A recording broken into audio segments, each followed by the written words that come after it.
नमस्कार साथियों, स्वागत है आप सभी का अंकित इंस्पायर्स इंडिया पर। मैं हूं अंकित अवस्थी। ब्रिटिश प्रधानमंत्री भारत की सरजमी पर पैर रख चुके हैं, लेकिन उनके आते ही भारत में एक बात बयान के रूप में शुरू हो चुकी है। क्या यूके पीएम की भारत यात्रा यूके के कहीं पुराने ख्वाबों को तो नहीं जगाने वाली है? मैं ऐसा इसलिए कह रहा हूं क्योंकि ब्रिटिश प्रधानमंत्री भारत में फ्री ट्रेड एग्रीमेंट साइन होने के बाद पधार रहे हैं और वो अपने देश में इस तरह से अनाउंस करके आए हैं कि उन्होंने बहुत बड़ा कारनामा कर दिया है। वो अपने देश में इस तरह से अनाउंस करके आए हैं कि भारत के साथ व्यापार करके उन्होंने अपने अब तक के कार्यकाल की सबसे बड़ी उपलब्धि हासिल की है। इवन यूके में इस घटना को ऐसे दिखाया जा रहा है कि ब्रेग्जिट के बाद ब्रिटिशर्स की विदेशों के साथ हुई ये अब तक की सबसे बड़ी डील है। ऐसे में बहुत सारे प्रश्न दिमाग में खड़े होने लगते हैं कि जब बात मुक्त व्यापार समझौते की हो और ब्रिटेन के साथ व्यापार की हो, तो ऐसे में क्या हम भारत के फिर से स्वर्णिम इतिहास की ओर झांकें? क्या हम फिर से चिंतित हो जाएं उन दिनों के लिए जब ब्रिटिशर्स ने भारत को कुछ इस तरह तक पहुंचा दिया था? जब भारत पहले मुगल आक्रांताओं के कब्जे में रहा, मध्यकालीन भारत के अंदर जिस तरह से विदेशी आक्रांता भारत में आते रहे और बाद में यूरोपियंस का भारत में आगमन हुआ, 200 साल तक ब्रिटिशर्स ने भारत को गुलाम रखा।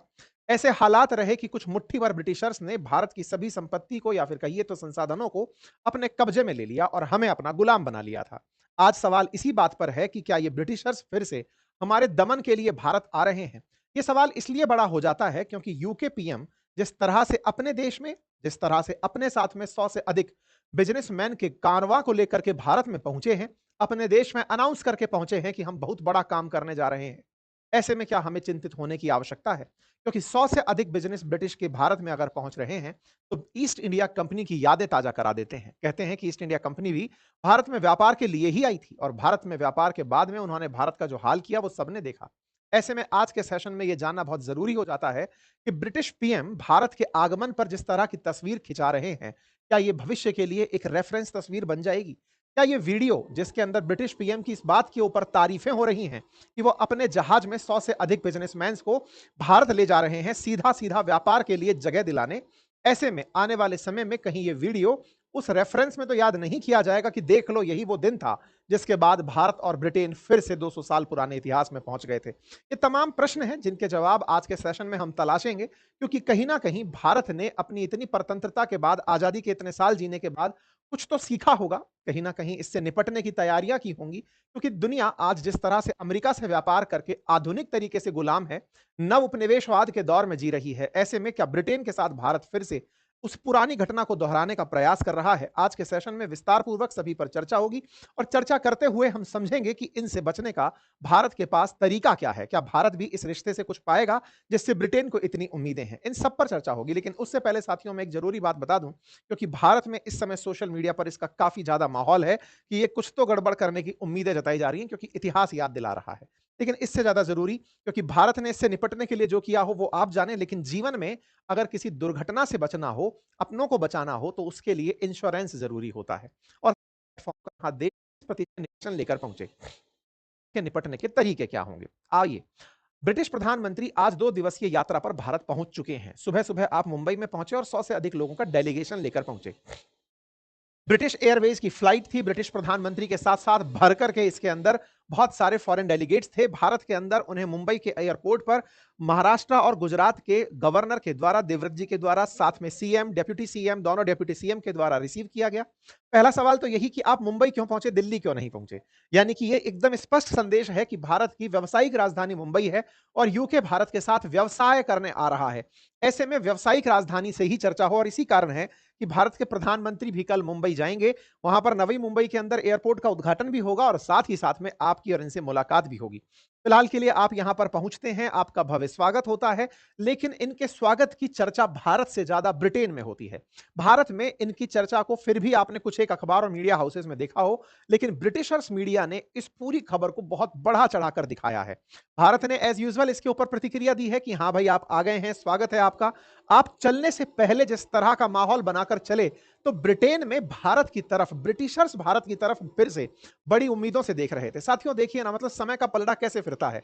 एक समय था जब भारत को इन लोगों ने अपना गुलाम बनाया था। ये वो लोग थे जो भारत पर राज किए थे और हमें इस तरह से दिखाते थे कि तुम थर्ड वर्ल्ड कंट्री हो, हम तुम पर राज करके तुम पर एहसान करते हैं। व्हाइट मैन्स बर्डन की थ्योरी इन्होंने हमारे ऊपर डाल दी थी कि अंग्रेजों को तो ईश्वरीय आशीर्वाद है, ये हम पर राज करने के लिए ही पैदा हुए हैं, हमें सुधारने के लिए धरती पर आए हैं। आज जब ये निकल रहे हैं अपने देश से तो तालियां बजाकर स्वागत हो रहा है कि आप इंडिया जा रहे हैं, आप इंडिया में अपॉर्चुनिटी तलाशने जा रहे हैं, इंडिया से आप व्यापार करने जा रहे हैं। 1947 से लेकर अब तक 75 से 80 साल के इस दौर में भारत ने फिर से अपने आप को वहां खड़ा कर दिया कि आज ब्रिटेन फिर से हमारी तरफ देख रहा है। साथियों, ये दुनिया के विकसित राष्ट्र हैं जिन्होंने भारत को लूट कर 200 साल तक अपने आप को डेवलप किया, और आज जब ये वापस भारत तक आने के लिए मजबूर हुए हैं तो इससे हम भारतीयों के अंदर ये भाव तो पैदा हो जाना चाहिए कि हम में कुछ तो बात है, हमें कुछ तो ऐसा है कि दुनिया का हर देश हमारी तरफ देख रहा है। हर देश को भारत चाहिए, चाहे प्यार करके चाहे तकरार करके। आज अमेरिका जो भारत से ठना कर बैठा है, उसमें भी कहीं ना कहीं यही तो भाव है कि भारत डिसाइडिंग फैक्टर है। आज ब्रिटिश पीएम की इस हालत को देख करके भारत के अंदर तो तमाम तरीके के कमेंट्री चल रही हैं कि साहब ईस्ट इंडिया कंपनी दोबारा से खोलने आ रहे हो क्या, क्या मतलब फिर से हम पुराने इतिहास की तरफ जा रहे हैं क्या? क्योंकि यहाँ के पत्रकार जो ब्रिटेन के हैं वो भारत में आकर के रिपोर्टिंग में भारत आए हुए कीर स्टारमर की समय की जो यात्रा है उसको इस तरह से दिखा रहे हैं कि भारत तो पलक पांव ने बिछाकर बैठा है कि बस आप आ जाओ, हम आपके इंतजार में हैं। हालांकि ब्रिटेन के प्रधानमंत्री के मुंबई आगमन पर पोस्टर्स लगे हैं, अखबारों में विज्ञापन छपे हैं। कीर स्टारमर का उत्साह आप इस बात से देख सकते हैं कि वो जिस हवाई जहाज से चल रहे थे उस हवाई जहाज के अंदर उन्हीं के साथ में कुछ उद्योगपति बैठे थे। उन उद्योगपतियों को संबोधित करने के लिए वो कॉकपिट में घुस जाते हैं। पायलट जिस माइक से सबको संबोधित करता है, आप उसी माइक से सबको संबोधित करने लगते हैं। आप इस भाषा को यहां पर पढ़कर देखिएगा। I am in the cockpit and a very warm welcome to BA flight 9100 to Mumbai. आप इसमें बता रहे हैं it's really fantastic to have you all on board.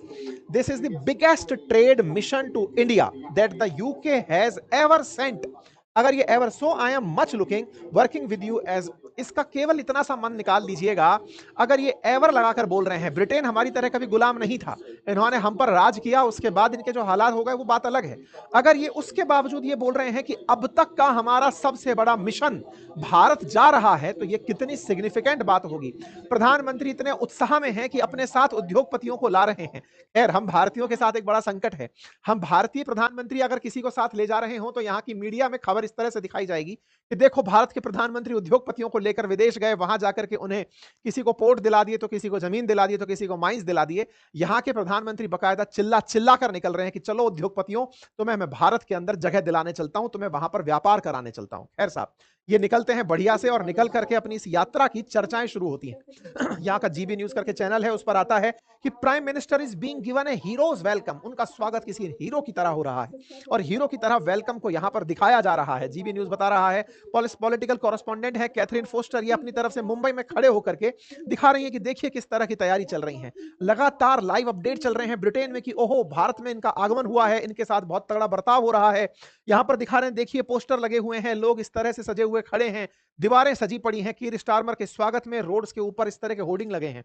इनको हमारे यहाँ का बीएमसी का चुनाव देखना चाहिए, जहां पार्षदों के लिए भी बड़े पोस्टर लगते हैं। खैर एनीवे, फिलहाल के लिए हम इनको यही बता रहे हैं कि आइए, आपका स्वागत है। और ब्रिटिशर्स इस बात को देखकर अभिभूत हो रहे हैं, क्योंकि कहीं ना कहीं ब्रिटेन में अब इन्हें अपनी पहचान बनाने के लिए भारत के साथ इस ट्रेड डील को करना इनकी मजबूरी बन गया था। अब वहां की सरकारों के लिए, ब्रिटेन की सरकार के लिए भारत इतना कंपलसरी हो गया था कि अगर इसके साथ हम ट्रेड डील साइन नहीं किए तो हम सत्ता में नहीं रह पाएंगे। आपको जानकर आश्चर्य होगा कि ब्रिटेन यूरोपियन यूनियन का सदस्य हुआ करता था, 2020 में जब बाहर निकला, इस घटना को ब्रेग्जिट कहा गया। पिछले 5 सालों में ब्रिटेन के अंदर लगातार प्रधानमंत्री बदल रहे हैं। हर प्रधानमंत्री की चेष्टा है कि वो भारत के साथ डील करे, चाहे बोरिस जॉनसन हो, चाहे लिज ट्रस हो, फिर चाहे ऋषि सुनक हो और या कीर स्टारमर हो। हर प्रधानमंत्री एक ही मकसद के साथ कि भारत के साथ करना है फ्री ट्रेड एग्रीमेंट, लेकिन कर नहीं पाते, जनता सरकार से पलट देती है। इनके ऊपर इतना प्रेशर है कि भारत के साथ में डील करो तभी जाकर सर्वाइव करोगे। कुल मिलाकर के ब्रिटेन की जरूरत बन चुका है भारत। भारत ने इनके सम्मान में इस तरह से झंडे वंडे लगाकर वेलकम दिया। अब आपको थोड़ा सा इसकी ऐतिहासिकता को डिटेल में समझाने का प्रयास करते हैं कि ये कहानी इस तरह से ब्रिटिश प्रधानमंत्री के ऊपर प्रेशर बनके कैसे फूटी। हुआ कुछ यूं कि जो 28 देशों का समूह यूरोपियन यूनियन हुआ करता था 2020 तक, जो अपने आप को संयुक्त रूप से दुनिया के सामने व्यापार के लिए प्रस्तुत करता था कि अगर व्यापार करना है तो संयुक्त रूप से करिए, ईयू के साथ सेपरेट डील करिए। दुनिया में इन यूरोपियन यूनियन के देशों में से ब्रिटेन ने अपने आप को, जो कि यूनाइटेड किंगडम जो है, उसने अपने आप को जब प्रस्तुत करने का चाह रखी तो उन्होंने कहा कि यार ईयू के कारण हम लोगों से व्यापार नहीं कर पाते। तो हुआ ये कि यहाँ की जो कंजर्वेटिव पार्टी है उस पार्टी ने प्रचार यह किया कि अगर हम ईयू के साथ रहेंगे तो हमें यूरोपियन यूनियन के बहुत से नियम मानने पड़ेंगे, हमें इससे बाहर निकलना चाहिए और अपने लिए खुद अलग से ट्रेड डील्स करनी चाहिए। बस यही करने के लिए ये लोग बाहर निकल पड़े। यूके ने ब्रेग्जिट किया, यानी कि ब्रिटेन जो है वो बाहर निकल करके आया यूरोपियन यूनियन से, और यूरोपियन यूनियन के 27 देशों को छोड़ दिया। लेकिन निकलने के बाद वही वाली बात है कि साहब अगर आपने कोई संगठन छोड़ा है तो उसके बाद क्या किया, लोग तो पूछेंगे। तो इनसे भी सवाल किया जाने लगा कि आपने छोड़ तो दिया ईयू, अब करोगे क्या? तो इन्होंने कहा हम अकेले अकेले ट्रेड डील्स करेंगे उन देशों के साथ जो यूरोपियन यूनियन के साथ किसी कारण से करने से हिचकते थे, कि कैसे इनको लेकर के चलेंगे। इस कारण से अब हम उनके साथ सेपरेटली करेंगे। तो यूरोपियन यूनियन की तरफ से यूरोपियन यूनियन से बाहर निकला यूके, ट्रेड डील करने के लिए भारत की तरफ रुख किया। तो ये कुछ इस तरह की घटना थी जब ये बाहर निकले। तो निकल करके इनका पूरा प्रयास बोरिस जॉनसन के नेतृत्व में हुआ था, इन्होंने ही ब्रेक्जिट का नेतृत्व किया था। फाइनली ये बाहर निकले, प्रधानमंत्री बने, बनकर के यूरोपियन यूनियन को छोड़कर आगे बढ़े और कहा कि अब हम ट्रेड डील्स करेंगे। सबसे पहली ट्रेड डील्स में इन्होंने ऑस्ट्रेलिया के साथ एक फ्री ट्रेड डील की, लेकिन ब्रिटेन के लोगों ने इसे इज्जत नहीं दी। कहा कि इतू सा देश है, इतना सा व्यापार करोगे, क्या फायदा मिलेगा? तो बोले इसको कोई सिग्निफिकेंस नहीं मिला। तो बोले फिर हम इंडिया के साथ करेंगे, इस टाइनी ऑस्ट्रेलियन ट्रेड डील का कोई मतलब नहीं है। इन्होंने ख्वाब दिखाया इंडिया के साथ अगर हमने ट्रेड डील की तो ब्रिटेन को बहुत फायदा होगा। असल मायने में भारत और ब्रिटेन के बीच में अभी लगभग 50 से 56 बिलियन डॉलर का द्विपक्षीय व्यापार होता है। ब्रिटेन का ख्वाब है कि 2030 तक, यानी जिस दिन डील हो जाए उससे अगले 5 साल में उसे डबल करना है। तो आज अगर 56 बिलियन डॉलर है तो टारगेट है कि 112 बिलियन डॉलर तक तो पहुंचना चाहिए 2030 तक। इस तरह से इन्होंने ख्वाब जनता को दिखाने शुरू किए। बोरिस जॉनसन प्रधानमंत्री से मुलाकात किए कि साहब हमको 2022 तक फ्री ट्रेड एग्रीमेंट कर लेना चाहिए। लेकिन कोरोना काल था, कोरोना काल में बोरिस जॉनसन के ऊपर कुछ आरोप लगे, इसके चलते इन्हें इस्तीफा देना पड़ा, फ्री ट्रेड एग्रीमेंट अटक गया। भारत ने भी कहा ठीक है, इंडिया यूके का एफटीए होगा तो हमारे लिए फायदा ही होगा। ऐसा क्यों था? क्योंकि भारत ब्रिटेन के साथ व्यापार करके व्यापारिक लाभ में रहता है, हमें ट्रेड सरप्लस होता है, हम बाजार से पैसा सामान भेजकर लाभ कमाते हैं। इनकी तरफ से माल हमें कम आता है और हम अपनी तरफ से माल इन्हें ज्यादा बेचते हैं। भारत ने कहा ठीक है, इससे हमें और लाभ होगा, व्यापार बढ़ाते हैं। और इन्हें वॉल्यूम बढ़ाना था, इन्हें काम बढ़ाना था, इसलिए भारत की इन्हें जरूरत थी। बोरिस जॉनसन को रिजाइन करना पड़ता है और उनकी जगह फिर दूसरी पीएम बनती हैं लिज ट्रस। लिज ट्रस का भी पहला काम यही था कि वो कैसे ना कैसे करके भारत के साथ फ्री ट्रेड एग्रीमेंट करें, लेकिन लिज ट्रस भी चल ना पाई, उन्हें भी अपने पद से इस्तीफा देना पड़ा और न्यूज बनी कि भारत के साथ बिना ट्रेड डील किए ही उन्हें पद छोड़ना पड़ रहा है। उनकी जगह फिर उन्हीं की पार्टी से बने ऋषि सुनक।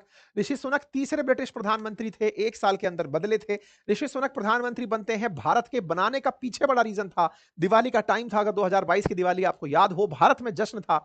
ब्रिटेन में इस बात का जश्न था कि हमने एक भारत वंशी को ब्रिटिश पीएम बनाया है। भारत वाले लोग इस बात पर थोड़ा तो सिंपैथी रखेंगे, हमारे साथ ट्रेड डील फास्ट करेंगे। ऋषि सुनक भारत वालों को समझाने में कामयाब हो जाएंगे और सेंटीमेंट बहुत पॉजिटिव भी था। लेकिन ऋषि सुनक भी भारत के साथ ट्रेड डील नहीं करा पाए। लगातार प्रयास करते रहे फ्री ट्रेड एग्रीमेंट के, लेकिन वो मुक्त व्यापार समझौता जिसमें दोनों देशों के बीच व्यापार तो हो लेकिन टैरिफ ना हो, ये कराने में वो कामयाब नहीं हुए। ऋषि सुनक के तमाम प्रयास चलते रहे और उन तमाम प्रयासों के बावजूद ये काम इनसे हो ना पाया। Finally they take their responsibility कि हम अब चुनाव हार रहे हैं, हम काम नहीं कर पाए। प्रधानमंत्री इसके बाद बनते हैं कीर स्टारमर। पार्टी बदल जाती है लेबर पार्टी से। पिछले साल में जब ये चुनाव जीत करके आते हैं तब ये जुड़ते हैं कि सर वो लोग तो नहीं करवा पाए, हम विपक्ष में बैठे थे, हम करवाएंगे, हम भारत के साथ फ्री ट्रेड एग्रीमेंट करेंगे। तो कुल मिलाकर 2021 से जगा हुआ अलग 2025 में लगभग 14 राउंड की वार्ता के बाद समराइज हुआ और फरवरी में दोनों देशों के वाणिज्य मंत्रियों ने फिर 2025 में चर्चाएं शुरू की। फाइनली मई में दोनों देशों की सरकार ने घोषणा की कि बातचीत पूरी हो गई है और इसी महीने केंद्रीय मंत्रियों के मंत्रिमंडल ने अपनी तरफ से कानूनी प्रक्रिया शुरू कर दी। अगस्त में भारत के प्रधानमंत्री की यात्रा प्रस्तावित होती है। नरेंद्र मोदी जुलाई एंड में असल मायने में यूके पहुंचते हैं। बात होती है कि चलिए फाइनली अब दोनों देश इस बात पर सहमति जताते हैं कि जो सामान आप हमें भेजेंगे उस पर हम 0% टैरिफ लेंगे, आप हमारी तरफ भेजोगे शुरुआत में हम 3% टैरिफ लेंगे। यानी कि टैरिफ को मिनिमलिस्टिक करने पर बातचीत होती है। जिस टैरिफ को लेकर आज ब्रिटेन, भारत और अमेरिका भिड़े पड़े हैं, भारत पर 50% टैरिफ अमेरिका ने थोप रखा है, भारत और यूके 0% टैरिफ की तरफ बढ़ रहे हैं। 99% भारतीय सामान अब यूके में जाएगा जिस पर 0% टैरिफ लगेगा। यानी भारतीय सामान को बेचते समय हमें ब्रिटेन को कुछ भी पैसा अतिरिक्त नहीं देना पड़ेगा। वहीं ब्रिटिशर्स को अगर भारत में सामान भेजना होगा तो उन्हें टैरिफ थोड़ा बहुत देना होगा। इस तरह की ट्रेड डील पर बात बनी है। लेकिन आपके दिमाग में सवाल बनेगा कि भारत अगर कोई भी टैरिफ नहीं दे रहा तो ये तो भारत के लिए बड़ी बात हुई ना, भारत के लिए जीत जैसी बात हुई। हमें इस बात में डर की क्या आवश्यकता है? डर की आवश्यकता इसलिए है क्योंकि हमारे यहां उपभोक्ता ज्यादा है। परचेजिंग पावर पैरिटी में भारत दुनिया के अंदर तीसरे नंबर देश पर खड़ा है, जो कि दुनिया में खरीदने की क्षमता में तीसरे नंबर पर है। ऐसे में अगर हम दुनिया की चौथी बड़ी इकोनॉमी होते हुए और इतनी बड़ी परचेजिंग पावर रखते हुए किसी देश के लिए बाजार अगर बन गए तो वो तो मशीनें लगा लगाकर हमारे देश में सामान फेंकना शुरू कर देंगे। वो कम संख्या में हैं, उनकी लिमिटेड स्थिति है कि वो इतना ही सामान खरीद पाएंगे। लेकिन वाइसे वर्सा अगर वो भारत को बाजार बना लिए और भारतीय बाजार में अपना सामान मशीनें लगाकर गुलामी से पहले जो करते थे अगर वैसा करने लगे तो बाजार में भारत घाटे में जाना शुरू हो जाएगा। यही डर था जिसके चलते भारत ने इतना समय लिया वार्ता करने में कि कौन से उत्पादों पर हम टैरिफ नहीं लगाएंगे, कौन से पर लगाएंगे, किस तरह से हम स्टेप वाइज स्टेप चलेंगे, ट्रेड के डेफिसिट को कैसे खत्म करेंगे। सारी बातें अल्टीमेटली चलती रही। 21 के बाद 25 आ गया, 4 साल 14 राउंड की बातचीत के बाद में भारत और ब्रिटेन फाइनली सहमत हुए और बात बनी कि हम अभी फिलहाल $56 बिलियन का द्विपक्षीय व्यापार करते हैं, इसे $112 बिलियन तक 2030 तक पहुंचाना होगा। भारत के प्रधानमंत्री अब स्वागत कर रहे हैं कीर स्टारमर का, जो कि भारत पहुंच चुके हैं। आप मुंबई में लैंड हो चुके हैं और आपकी प्रधानमंत्री से वार्ता होनी है। दोनों देशों के बीच में इसी ट्रेड पार्टनरशिप का अब एग्जीक्यूशन शुरू होगा, क्योंकि दोनों देश इस काम को कर चुके हैं, साइन हो चुका है। अब एग्जीक्यूशन के नाम पर ब्रिटेन की कौन सी कंपनियां भारत में काम करेंगी और भारत की कौन सी कंपनियां ब्रिटेन में काम करेंगी, इन सब पर चर्चा होगी। आपके सामने ये तस्वीरें हैं, जिन तस्वीरों से आप इस यात्रा के महत्व को समझ सकते हैं। ब्रिटिश प्रधानमंत्री बोलते हुए होटल में फिर से यही बात दोहराते हैं अपने साथ लाए हुए सभी उद्योगपतियों के बीच में कि देखिए, भारत के साथ हमारा यह सबसे बड़ा ट्रेड वार्ता है। हम बहुत बड़ी टीम के साथ, अब तक की सबसे बड़ी टीम के साथ यहां पहुंचे हैं। बहुत सी उम्मीदें हैं। कुल मिलाकर के अब इनके साथ में रॉल्स रॉयस कंपनी के मालिक हों या British Telecom, Diageo, London Stock Exchange, British Airways, इन सभी के जो प्रमुख कंपनी के एग्जीक्यूटिव्स हैं वो भारत पहुंचे हुए हैं। ये टॉप एग्जीक्यूटिव्स भारत पहुंच करके भारत में अपनी जमीनें तलाशेंगे कि भारत के साथ कैसे व्यापार को आगे बढ़ाया जाए। अगर लाख करोड़ में बातचीत की जाए रुपये के अंदर, तो 4.34 लाख करोड़ का भारत और ब्रिटेन के बीच व्यापार है, जिसमें से लगभग 2.60 लाख करोड़ का भारत निर्यात करता है ब्रिटेन को और ब्रिटेन से भारत को होता है 1.75 लाख करोड़ रुपए का निर्यात। कुछ इस तरह से दोनों देशों के बीच में 1 लाख करोड़ के आसपास का डिफरेंस बना रहता है। भारत व्यापार में लाभ कमाता है। अब सवाल यह आता है कि दोनों तरह के जब व्यापार होंगे तो ऐसी स्थिति में भारत के 99% सामान यूके में 0 टैरिफ पर निर्यात किए जाएंगे और यूके के 99% सामान भारत में 3% टैरिफ के साथ आएंगे और 2030 तक द्विपक्षीय व्यापार को बढ़ाकर 120 बिलियन तक पहुंचाएंगे। ऐसे में यूके भारत को क्या भेजता है? तो आंसर है, ये भेजते हैं विस्की, जिन, साथ ही साथ ऑटोमोटिव एरोस्पेस का सामान, कॉस्मेटिक, मेडिकल डिवाइसेस, साथ ही साथ में जैसे लैम्ब है, सैल्मन है, चॉकलेट्स, बिस्किट्स है, कुछ ऐसे खाने के पदार्थ यूके एक्सपोर्ट करता है। वहीं भारत की अगर बात की जाए तो भारत से कपड़े, भारत से फुटवियर, भारत से समुद्री जो सामान है वो भारत से एक्सपोर्ट किया जाता है। मेजरली भारत सेक्टर 1 का माल बेचता है, ये सेक्टर 2 और 3 का माल हमें बेचते हैं। अर्थात हम प्राइमरी इकोनॉमी के अंदर जो प्रथम सेक्टर है उसके सामान, जो एग्रीकल्चर से, फिशरीज से जुड़े हुए हैं, कपड़ों से जुड़े हुए सेकेंडरी सेक्टर जो है वो हम एक्सपोर्ट करते हैं। कपड़े ही तो हम पहले भी बंगाल से भेजा करते थे, आज वो बांग्लादेश का हिस्सा है। ऐसे में कुल मिलाकर के भारत को इस एक्सपोर्ट से लाभ ये हो सकता है कि हम अपना सामान बांग्लादेश से कम दामों पर ब्रिटेन में बेच पाएंगे। पर अगेन, कल को अगर बांग्लादेश भी एफटीए कर लिया तो फिर उसके अलग मायने होंगे। लेकिन फिलहाल की बात कही जा रही है कि भारत का कपड़ा अब ब्रिटेन में बांग्लादेश से और वियतनाम से सस्ता पड़ेगा, इसलिए भारत को इससे लाभ हो सकता है। ठीक इसी प्रकार से जूते चप्पल के बाजार में भारत को कंपटीशन आसियान देशों से मिलता है। ऐसे में अगर एफटीए होता है, यानी कि 0% टैरिफ अब वहां लगेगा, तो भारत से बने हुए जो जूते के ब्रांड्स हैं वो वहां पर सस्ते पड़ने लगेंगे। भारत के साथ में इनके जो व्यापार हैं वो कुछ इस तरह से एक पाई के अंदर दिखाए जा सकते हैं। अगर भारत की बात की जाए कि भारत में क्या सस्ता होगा, तो एक तरह से आने वाले 10 साल में 85% गुड्स जो है वो टैरिफ मुक्त हो जाएगा, जिससे विस्की और जिन भारत के अंदर सस्ती मिलने लगेगी। लग्जरी कारों, विशेष रूप से रॉल्स रॉयस की अगर बात करें तो वो 100% टैरिफ से 10% टैरिफ में आ जाएगी, जिससे कारों की कीमत में 20 से 30% तक दामों में कमी हो जाएगी। मैं कारों के बारे में आपको बताऊं तो भारत में लग्जरी कार का बाजार बहुत तेजी से बढ़ता जा रहा है। फिलहाल के लिए भारत में मर्सिडीज 44% बाजार लेकर चल रही है। लग्जरी कार भारत के अंदर बहुत तेजी से बिकना शुरू हो रही हैं। इसी नवरात्रि के सीजन में जब जीएसटी 2.0 रिफॉर्म लागू हुए तो ऐसे में 2500 कार अकेली भारत में मर्सिडीज की बिकी हैं। भारत में तेजी से लग्जरी कार का बाजार बढ़ रहा है। ऐसे में रॉल्स रॉयस 20 से 30% अगर सस्ती पड़ने लगेगी तो भारत में उसे एक बड़ा बाजार मिल सकता है।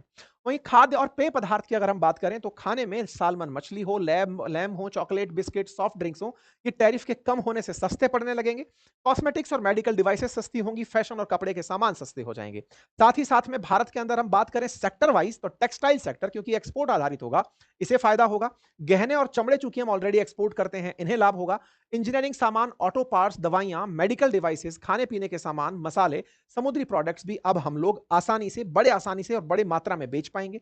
केमिकल्स और स्पेशलिटी मटेरियल्स, ग्रीन एनर्जी और क्लीन टेक कंपनियों को बहुत फायदा होगा। कुल मिलाकर के एफडीए से भारत का जो इतना परसेंट टैरिफ है, अब वो सीधा जीरो की तरफ आ रहा है। इससे भारत को बड़ा लाभ होने की उम्मीद है। भारत से बहुत बड़ी मात्रा में एक्सपोर्ट जो है, वो अब टैरिफ मुक्त होकर बढ़ने लगेगा। इससे भारत में निर्यात में बढ़ोतरी होगी, रोजगार बढ़ेगा, क्योंकि जब आप एक्सपोर्ट बढ़ाओगे तो काम करने के लिए लोग चाहिए, जो उद्योग धंधों में लगकर काम करेंगे, चाहे कपड़े का हो, चाहे जूते चप्पल का हो, लोगों को रोजगार ज्यादा मिलेगा, रोजगार के अवसर बढ़ेंगे। छोटे स्तर पर जिस तरह से गहने बनाने के लिए छोटे उद्योगों की जरूरत होती है, तो एमएसएमई के अंदर बढ़ावा मिलेगा। निवेश में भारत के अंदर बढ़ोतरी होगी। जब बहुत सारी कंपनियां भारत से व्यापार करेंगी, तो वो इन्वेस्ट भी करेंगी। इससे कुल मिलाकर के भारत का आर्थिक विकास होगा। इस तरह से भारत को कुल मिलाकर के इन चीजों से लाभ होगा। वहीं दूसरी तरफ डेयरी उत्पाद, सेब और ओट्स और खाद्य तेल को एफटीए से बाहर रखा गया है, जिससे हम अपने देश के अंदर जो किसानों का उत्पादन है या किसानों के साथ में जो डेयरी है, उसको सुरक्षा दे सकते हैं। ये दर्शाता है कि अगर हम कल को यूएसए के साथ भी डील करेंगे, तो ऐसे में हम यूएस के साथ भी इन सेक्टर को, जो कि किसान आधारित हैं, उन्हें हम बचाकर ले जाने में कामयाब हो जाएंगे। साथ ही साथ भारत का जो सर्विस सेक्टर है, जिसमें कि IT, finance, legal, education, professional services हैं, इन्हें भी बड़ा फायदा मिलने की उम्मीदें जताई जा रही हैं। हालांकि भारत के लिए एक बहुत बड़ा सेटबैक ये है कि भारत इस ट्रेड डील में वीजा नियमों में ढील नहीं दिलवा पाया। यूके ने अपनी तरफ से कहा है कि इस पूरी घटना में वीजा नियमों में कोई कटौती नहीं है, क्योंकि ब्रिटेन ने इन दिनों अपने देश में बाहर से आए हुए लोगों के प्रति बहुत ज्यादा घृणा देखी है। ऐसे में वो वीजा नियमों में ढील देने से डर भी रहे हैं कि भारतीयों को बड़ी संख्या में नहीं बुलाना है, लेकिन हां, हम इन लोगों के साथ काम ज्यादा अच्छे से कर पाएंगे। दूसरा, भारत के साथ में अगर ये व्यापार करते हैं और ब्रिटिश गुड्स भारत आना शुरू होता है, तो भारत की शराब कंपनियां जो भारत में ही रह करके इंटरनेशनल ब्रांड्स बनाने लगी हैं, उन्हें बहुत सारी दिक्कतों का सामना करना पड़ सकता है। खैर, व्यापार अंत तक कहां पहुंचेगा, लेकिन एक बड़ा सवाल हमारे सबके दिमाग में यह जरूर रहेगा कि कहीं इन सब से व्यापार करते हुए भारत घाटे में तो नहीं चला जाएगा। भारत इनसे व्यापार करते हुए पुरानी यादें तो ताजा नहीं कर लेगा। आंसर है इसका बिल्कुल नहीं, क्योंकि भारत दुनिया के अगर अंदर 193 देश हैं, तो उनमें से लगभग 140 देशों के साथ आज व्यापार करता है। फिर आप कहेंगे सर, मुक्त व्यापार किन के साथ करता है? तो मैं आपको याद दिला दूं कि भारत श्रीलंका, भूटान, थाईलैंड, दक्षिण Korea, Japan, Singapore, Malaysia, Australia, इन तमाम देशों के साथ फ्री ट्रेड एग्रीमेंट रखता है। यानी इनके साथ व्यापार करने में बहुत ही नॉमिनल टैक्सेशन हमें देने पड़ते हैं। अर्थात भारत ऑलरेडी जब इस तरह के व्यापार में है, तो हमें डरने की किसी तरह की आवश्यकता नहीं है। वहीं दूसरी तरफ भारत का ब्रिटेन फिलहाल के लिए सबसे बड़ा व्यापारिक भागीदार नहीं है। भारत ऑलरेडी चाइना से और अमेरिका से सबसे ज्यादा व्यापार करता है। ऐसे में इनके आगमन से भारत की इकोनॉमी को निश्चित ही बूस्ट मिलेगा। अमेरिका द्वारा भारत के साथ जो टैरिफ टैरिफ खेला जा रहा है, उसे एक बहुत ही काउंटर पुश मिलेगा। मतलब अल्टीमेटली भारत उसे काउंटर ढंग से कर पाएगा। इसीलिए उम्मीदें सकारात्मक रूप से हो तो बेहतर है। बाकी आप लोग इस विषय पर क्या सोचते हैं, अपने लिए जरूर बताइएगा, कमेंट बॉक्स में अपनी राय जरूर रखिएगा। फिलहाल के लिए इतना ही। बाकी अगर आप में से कोई भी साथी अपनों को सुरक्षित रखना चाहता है, तो टर्म प्लान लें, क्योंकि ईश्वर ना करे कि हम में से किसी